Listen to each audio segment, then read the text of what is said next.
President Donald Trump has declared several national emergencies, including one to allow his tariffs. But what does an emergency really mean? In short, chronic trade deficits are no longer merely an economic problem. They're a national emergency. That's Trump in April declaring a national emergency as he announced a large round of tariffs on other nations. The National Emergencies Act of 1976 allows the president to do so. Declaring an emergency unlocks powers from reprogramming federal funds to calling up military reserves. But what actually constitutes an emergency? Basically, it's anything the president says.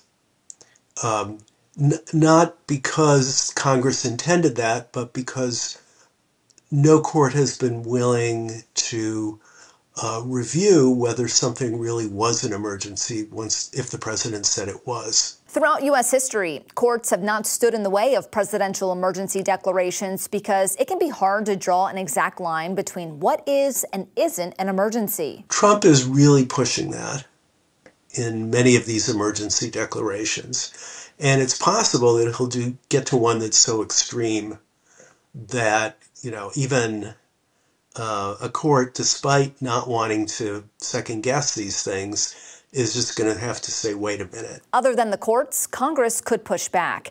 They could overturn an emergency declaration or even the National Emergencies Act itself. But of course, the president could veto that. And without a supermajority in both houses of Congress, a veto override won't happen. And in today's extremely partisan Congress with slim margins, none of that is likely to materialize under this Trump administration. He has complete control of Congress right now. So neither the courts nor Congress are really, at all primed to step in.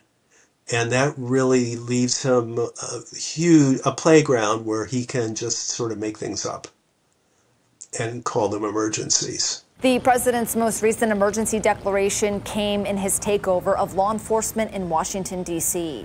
For Straight Arrow News, I'm Lauren Keenan. For more unbiased, fact-driven news, download the Straight Arrow News app or visit SAN.com.